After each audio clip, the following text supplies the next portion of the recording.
জয় রাম, জয় গুরু, নমস্কার। গল্প কথায় রাম ঠাকুর চ্যানেলে সব বন্ধুদের স্বাগতম।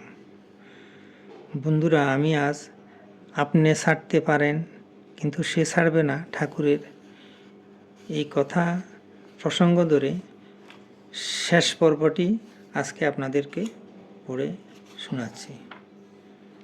অজিতবাবু বলেছিলেন এর আগের পর্বে, তিনি বুঝেছিলেন গুরু এসব। এরপর কী ঘটেছিল সে সম্পর্কে বলছি। এরপর জীবনের দিন কেটে যেতে লাগলো। জাগতিক নিয়মে তিনি বিবাহ বন্ধনে আবদ্ধ হলেন। এবার অজিতবাবুর পিতার আকাঙ্ক্ষা জাগলো, পুত্র এবং পুত্রবধূ তার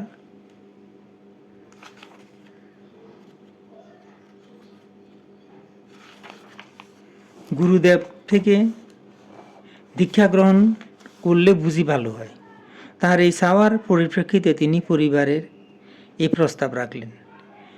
এদিকে অজিতবাবু এবং তার স্ত্রী কেউ এই মতের পক্ষে ছিলেন না। অতএব অজিতবাবুর পিতা ধরে নিলেন যে পুত্র অবাধ্য হয়ে গেছে।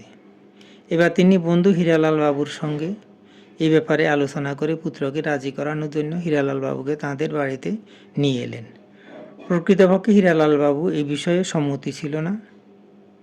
হীরালাল বাবুর এই বিষয়ে সম্মতি ছিল না বা বন্ধুর এরূপ আচরণে তিনি খুব খুশি হতে পারেননি। তথাপি চক্ষু লজ্জার খাতিরে তিনি অজিতবাবুকে পিতার গুরুদেবের নিকট থেকে দীক্ষা গ্রহণ করার প্রস্তাব রাখলেন।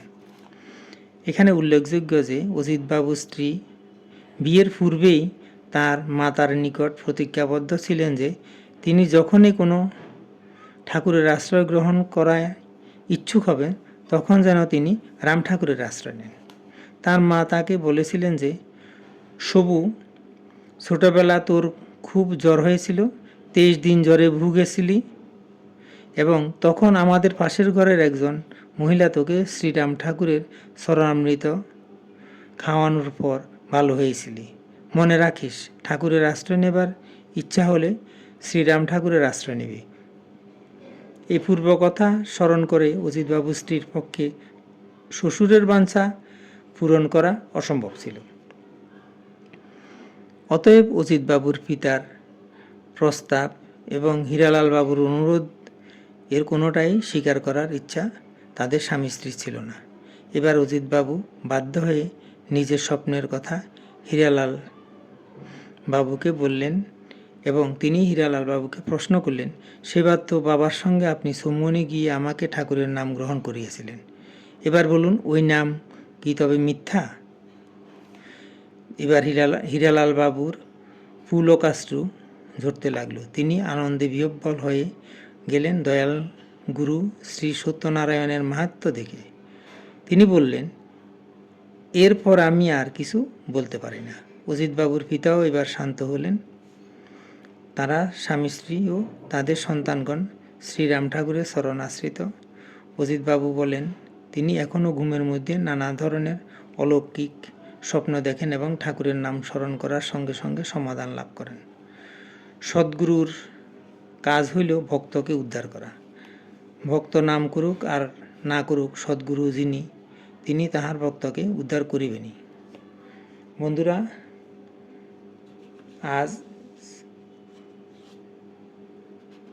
এই পর্বের এই গল্পটির আপনি ছাড়তে পারেন কিন্তু সে ছাড়বে না, সেই গল্পটির পুরো পর্ব শেষ হলো। এখন আমি বন্ধুরা আপনাদেরকে ঠাকুরের দু একটি বাণী পড়ে শোনাচ্ছি। ঠাকুর বলেছেন, সংসারের মায়ামোহ জ্বালায় জ্বালাতন হইয়া থাকে।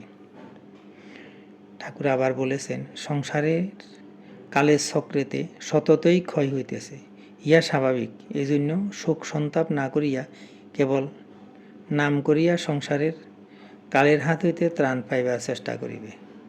এই নাম ছাড়া এই পুত্র কলত্রাদি যাহা সকলেই প্রারব্ধ, এই ভোগ শেষের একমাত্র নামই সত্য। কেবল ধৈর্য ধরিয়া ওই নামে পড়িয়া থাকিবে। বেদবাণী 1। বন্ধুরা, আজ এই পর্যন্তই। আগামী দিন আবার শ্রী শ্রী ঠাকুর সম্পর্কে গল্প বাণী নিয়ে আপনাদের সাথে থাকব। বন্ধুরা, চ্যানেলটি যদি আপনাদের ভালো লেগে থাকে তাহলে সাবস্ক্রাইব করে চ্যানেলটির পাশে থাকবেন। আর নূতন বন্ধু হলে চ্যানেলটির পাশে থাকবেন। নূতন আরও ঠাকুর সম্পর্কে জানার জন্য চ্যানেলটিকে সাবস্ক্রাইব করবেন।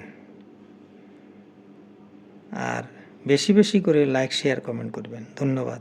ভালো থাকবেন। জয় গোবিন্দ। গুরু কৃপাই কেবলম।